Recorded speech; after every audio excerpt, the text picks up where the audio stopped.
Harvard faces funding freeze, a battle for academic freedom. The hallowed halls of Harvard University, a beacon of intellectual pursuit for centuries, find themselves embroiled in a fierce battle with the federal government, a conflict that resonates far beyond the ivy-covered walls of Cambridge, Massachusetts. The Trump administration's decision to freeze $2.2 billion in multi-year grants and $60 million in multi-year contract value has ignited a firestorm of debate, raising critical questions about academic freedom, government overreach, and the very future of higher education in the United States. The genesis of this conflict lies in the rejection by Harvard of what it deemed an unlawful attempt by the administration to regulate university affairs.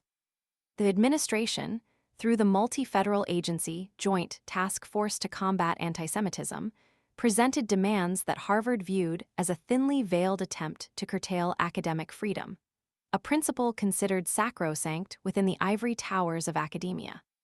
This interpretation, widely shared among educators and academics across the nation, underscores the deep-seated anxieties surrounding the potential erosion of intellectual autonomy within higher education. Former President Barack Obama, a staunch advocate for academic freedom, publicly voiced his support for Harvard's stance, praising the university for its resolute defense of these fundamental principles. In a statement, Obama lauded Harvard for rejecting an unlawful and ham-handed attempt to stifle academic freedom, while taking concrete steps to make sure all students at Harvard can benefit from an environment of intellectual inquiry, rigorous debate, and mutual respect. His endorsement provides significant moral weight to Harvard's resistance and galvanizes support for institutions facing similar pressures. The implications extend far beyond Harvard's immediate circumstances. The action taken by the Trump administration sets a dangerous precedent, threatening to chill academic discourse and potentially deter international students from seeking education within the United States. The financial implications are staggering, potentially crippling research initiatives and jeopardizing the educational opportunities available to countless students. The ripple effect is palpable. At Yale University, another prestigious Ivy League institution, the faculty issued a powerful statement urging its leadership to resist and legally challenge any unlawful demands that threaten academic freedom and self-governance. This collective action demonstrates a unified front against what is perceived as a concerted effort to undermine the principles of academic freedom and institutional autonomy. The Yale faculty's call to action extends beyond self-preservation, explicitly encouraging proactive collaboration with other universities to build a robust collective defense against similar threats. The statement underscores a shared understanding of the existential threat posed by these actions. The situation is further exacerbated by reports of visa revocations impacting students at the Massachusetts Institute of Technology, MIT. MIT President Sally Kornbluth highlighted the revocation of 9 student visas, citing a chilling effect on attracting top talent globally and emphasizing potential long-term damage to American competitiveness and scientific leadership. These actions cast a shadow over the international reputation of American higher education and raise serious concerns about the ability of universities to attract and retain the best and brightest minds from around the world.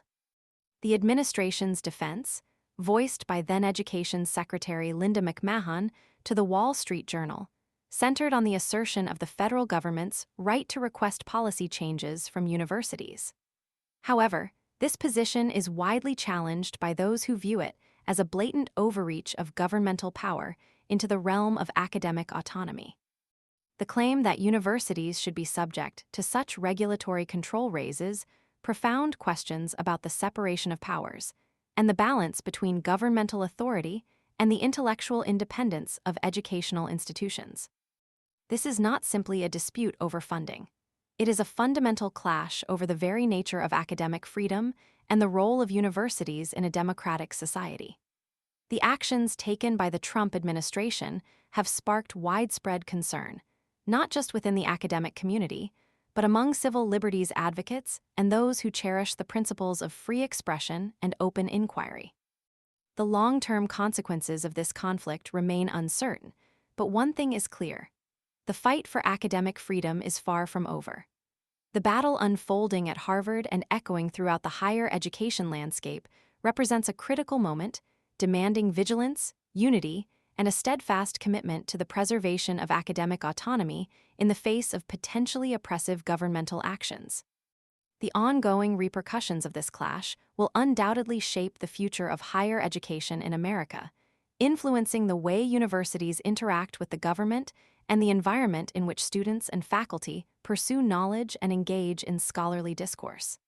The stakes are high, the challenge is significant, but the defense of academic freedom remains paramount. The resilience and unified response displayed by Harvard, Yale, and other institutions serve as a beacon of hope, underscoring the collective determination to safeguard the principles that underpin a thriving and intellectually vibrant society.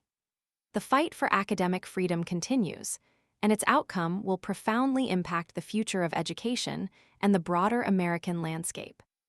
The silence of other institutions risks emboldening those who would seek to control the very essence of intellectual inquiry. The time for action, for collective defense, is now.